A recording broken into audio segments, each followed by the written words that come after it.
In this renaissance of strategy gaming, where it seems like everyone is trying to make a Fire Emblem-like, or a Final Fantasy Tactics-like, it's good to see companies that are willing to strike out and do something a little different based on another childhood favorite of mine, and I'm sure of many of you. My name is Tom, otherwise known as Titanium Legman, and this is Earth vs. Mars.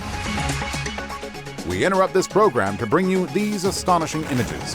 For the first time, astronauts from Earth have successfully landed on Mars. Tonight, all eyes are on the brave soldiers of the Global Military Alliance. Hello everyone, if you enjoy what I do, including covering demos, pre-release material, early access, etc. for new turn-based strategy titles such as Earth vs. Mars, then a like on this video and a subscription to the channel would be very much appreciated. Also, thank you to the Earth vs. Mars team and Relic Labs for sponsoring this video. They asked me to check out the demo, and I was happy to oblige and give my thoughts. If you want to check it out for yourself, I'll have a link to the game's Steam page in the description for you. You'll be able to download the demo there. Of course, as with any game I cover on the channel, I encourage you to play it and give your thoughts in the comments.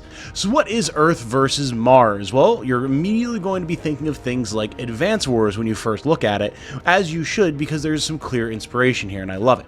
You're not looking at RPG elements here, at least not in the demo. This is a game of military strategy, constructing units using resources that you build up over multiple turns, as you take ground, capture cities, and hold choke points to keep the enemy from pushing through and eliminating all of your units or taking your base. As you might expect, there's a variety of different types of units here, from basic infantry and rocket troopers to more heavily armored tanks and mega tanks, aircraft like different helicopters and transport copters, AA units to handle those air assets, and weird spliced together mutant soldiers. Yeah, that's where we're going to be getting into a little bit of the more unique aspect of Earth vs. Mars, because of course, when you have something that's harkening back to the good old days of 60s to 80s campy sci-fi, you're going to want to be able to splice animal DNA into soldiers to create super soldiers to fight off the crazy little green men Martians, right? And that's absolutely the vibe that Earth vs. Mars is going for here. If you wanted to play Mars Attacks but Advance Wars, this is the closest you're going to get to that, at least as far as I'm aware. Right now, the demo has 3 maps available to it, each of which has different objectives and special quirks to them, one being a Fog of War map, for example. But the full release of the game, from what I understand, will have a full campaign, multiplayer, all that good stuff. All I had access to was the demo though, so that is what my impressions are going to be based off of. We're going to talk mechanics, art and assets, what little we know about some of those future features, and then I'll give some of my constructive criticism and personal thoughts at the end. Let's start off with those spliced alien soldiers, because they're absolutely the single most interesting aspect of Earth vs. Mars, at least to me. In the demo, you have infinite amounts of DNA points to use to splice on different parts to your soldiers, and you have access to 3 different types of animal DNA that you can use for those soldiers, that being rhinos, cheetahs, and flies. You can splice the major aspects of a soldier's anatomy, including their head, their arms, their legs, etc., and each of these different types of animal DNA will do different things depending on what body parts you splice them into.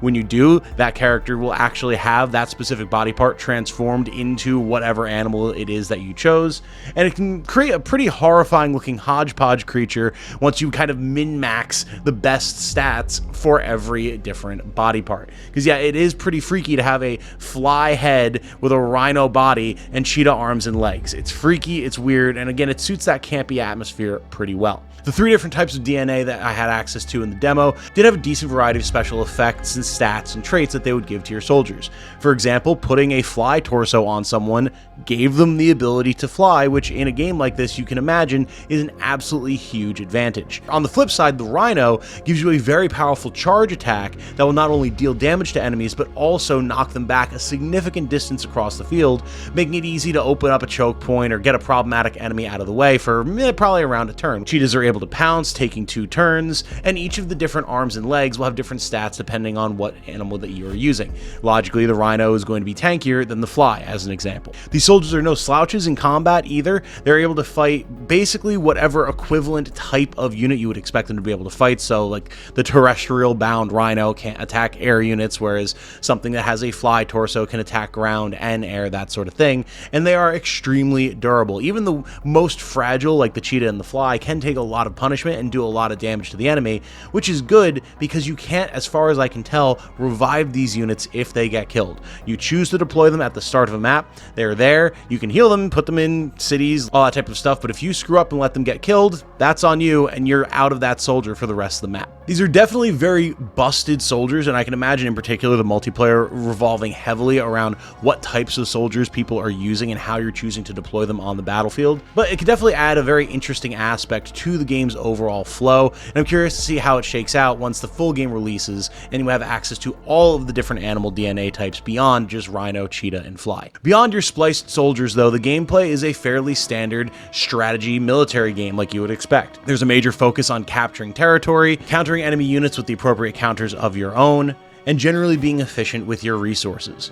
You do choose a commander that will have a special ability at the beginning of each map, and from what I saw in the demo, each different choosable commander did also have 2 different powers that you could choose from depending on what it was you were planning for that game, which is definitely nice. I didn't notice any major changes to the overall moment-to-moment unit functionality with these different commanders, but even so, just the option to have different powers that you can use is a nice touch. Gameplay proceeds as you would expect through a player phase, enemy phase system, with the first few rounds typically involving building up infantry and transports, moving out to capture your terrain and territory, get some resources going, and then start deploying tanks to block up choke points and try to push into the enemy's base. As you do so, you will charge up those previously mentioned commander powers, both through dealing and taking damage, but also through capturing cities, which I thought was a really cool little option, as it rewards you for using those soldiers to get that territory and get your powers online faster. Speaking of capturing, I also enjoy a little quality of life feature where you can have one piece of infantry start capturing a city or a base or whatever, and then the next turn, if you need that infantry to go somewhere else and do something else, you can have another infantry unit then immediately on the same turn move on to the city and continue capturing it. So maybe someone gets injured and not going to be able to full cap this turn, you can move them away and get a fresh unit on there to finish capping the city. And it kind of makes sense, right? It's not like these 5 guys are the only ones that are able to go through the process of capturing this city now that they started it. Like, no, you bring in reinforcements, you relieve soldiers, especially if there's injuries. So it's nice to have that versatility of strategy. Speaking of strategy, this is one of my other favorite aspects of this demo and what Earth vs. Mars is doing. While you don't have specific changes to units based on your commander, as far as I was able to see, you do have 2 different major factions, as you would expect from the title of the game, Earth and Mars.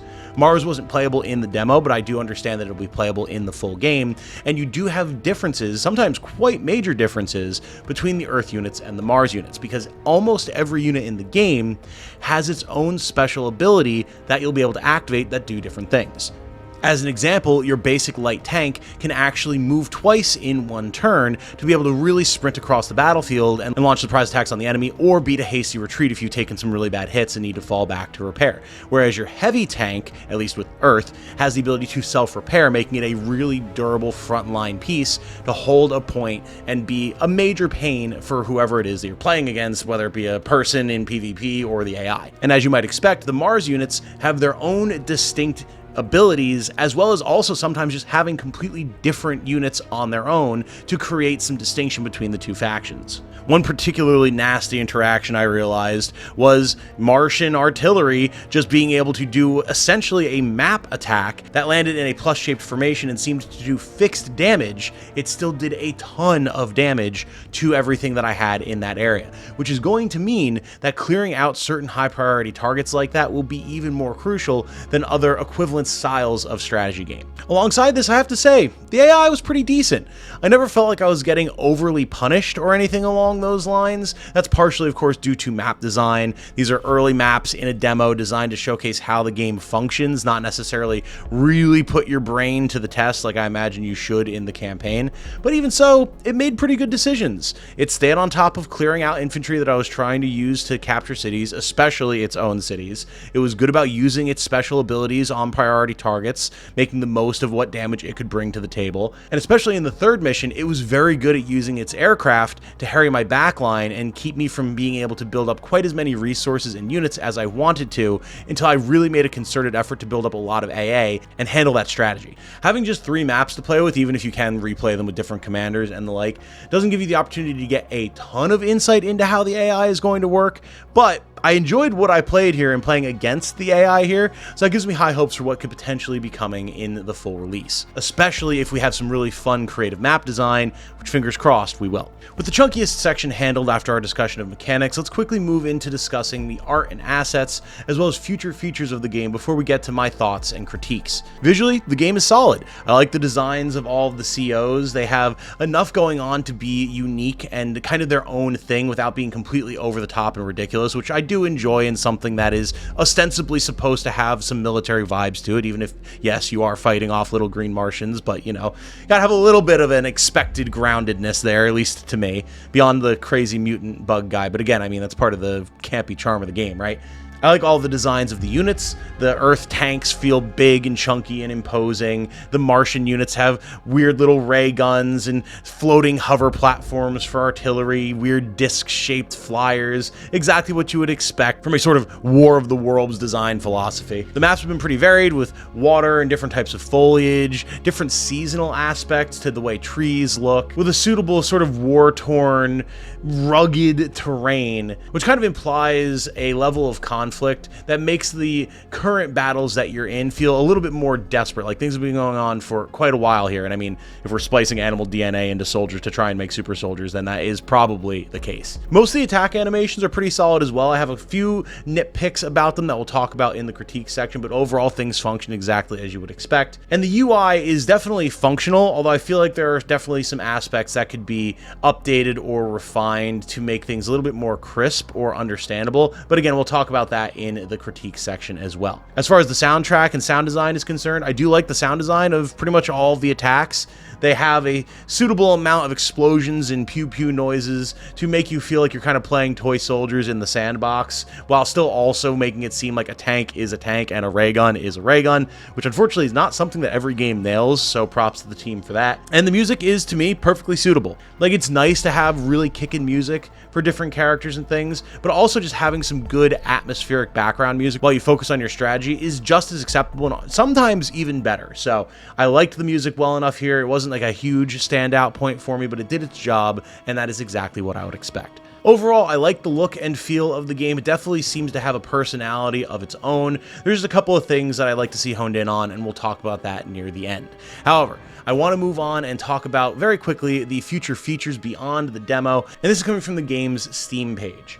As mentioned, while the demo has basically infinite access to splice characters as much as you want to be able to play with that system, and you have 3 maps that show you some different aspects of how gameplay is going to function, the full game is going to have a whole lot more going on for it.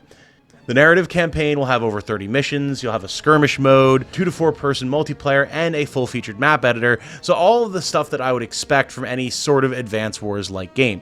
And depending on how in-depth the campaign is, how many different options you have for different types of units, and especially how full-featured the map editor is, you could get a lot of mileage out of this one. And I always love to see that when you have the ability for a player base to get their hands on a game and then really make it their own for years to come. Really happy to see that these are features that the team is focused on nailing for the full release. Excited to see just how good they wind up being. With the general discussion of the game's features, mechanics, art, and music, what it's going to have once the full release comes around, etc., let's talk my thoughts and what critiques that I have for the team and for the game.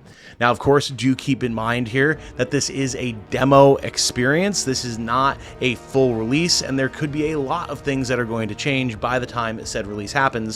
So I could be talking about stuff that already exists and just isn't in the demo. Who knows? But there's 3 major aspects that I want to talk about here, 2 of which we previously alluded to, and 1 more that I think is important, but isn't really, again, necessarily a critique, depending on what else is going to come with the full release of the game. Starting with the 2 that we already mentioned, some attack animations are just kind of fine or feel like they need more life to them. In particular, some of the spliced soldier animations are a little odd because it's like your fly guy will run up and he'll just kind of like swipe at a group of units rather than like shooting anything or like moving on to the enemy board and actually attacking them in melee. And it's just odd to see because they just like swing at the air and then they all fall over. I feel like if you want to have these spliced characters that use hand-to-hand combat or otherwise fight in melee, there should be a little bit more that shows them actually having a direct impact on the enemy. Because obviously, you know, if you've got a bunch of troops with rifles, you can see them shooting at each other and okay, yeah, some guys fall over and that makes sense. Or same thing with tanks. But with this, you need to have a little bit more impact, I would say, to really sell how powerful these spliced soldiers can be. Our second point, and again, as previously alluded to, with the UI, there's just a couple of things that I would like to see added on to, like viewable in-mission CO dossiers or stat screens for different units. It feels functional, but a little bare bones, and there was a couple of times where I was really itching for the ability to look a little bit more in depth at what my different units were able to do, beyond just what abilities they had when I clicked on them and what the actual damage readouts were going to be when I had them targeting an opponent. In a strategy game like this, the more numbers and information you can have to plan what your next moves are going to be, the better, especially when you're learning a new game and aren't quite sure what functionality and capability and sheer quality some of these different units are going to have. If that's something that could wind up being added into the game, sprucing up the UI in the process, I think that would be a major dub, as I can see that being something that people sorely miss. Finally, and as I mentioned, this isn't necessarily a critique per se, but I do just want to see more unit types, right? In a demo, of course, you're going to have a small select number of units, and as you go through the missions, you do get access to different types of construction facilities and units alongside them, so it makes sense. But for example, as air units, I only had access to two, a transport helicopter and a combat helicopter, and that was it. And I imagine, especially in a game where you're fighting Martians from outer space, you could have some really weird and wacky flyers, especially heavy-duty bombardment units in a game like this, and I would love to see that. You know, show me alien motherships, show me bombers, show me weird, like, air-to-ground fighter planes, show me air-based artillery. Like, I don't know, there's all sorts of different things that you could do, and I hope that we do see more of that, to say nothing of C units that were not present in the demo at all. Again, it is entirely possible that these units are planned, are already in the game, just not in the missions that we were shown, etc., but we didn't see them, so I feel it prudent to at least express my desire to eventually wind up seeing them. So I feel like you'll be having a little bit of a feeling of missing something if they don't exist, to round out the overall pantheon of combat in the game. Critiques aside though, I did enjoy my time with Earth vs. Mars. I'm definitely excited to see what the campaign is going to look like. It's always nice when you can get a new developer and new hands on a critically underserved subgenre in strategy games, and having an Advance Wars like that is going in a more sci-fi aliens direction with that sort of War of the Worlds, Mars attacks style is so cool. I really enjoy that, and the campaign could be a lot of fun, especially if the writing really nails the mark, and hopefully it will, seeing as how it's billed as a narrative campaign. Once we have access to all the different spliceable DNAs, I think there's going to be a lot of potential for a bunch of customizable characters, and how that's going to change up your strategy, especially alongside different commanders, especially the Martian commanders, could be super cool to see. That said though, do let me know your thoughts in the comments. Is this one that you think you would like to check out? Are you going to go and download the demo? If you do, let me know that as well, what your experience was with it, and if it's something that you're going to be interested in seeing more of in the future, both for yourself to play and for me to cover. That is all vital information for me down in the comments, so have a good conversation with me and with others about it. Once again, thank you to the team at Earth vs. Mars, as well as Relic Labs and Relic Entertainment for allowing me to check out the demo, and I hope that the continued development process and eventual full release goes well for you. For now though, I'm going to wrap this one up here. My name has been Tom, otherwise known as Titanium Legman. I hope you all have a good night. Stay safe and healthy out there. And remember, be good to each other, y'all. Bye now.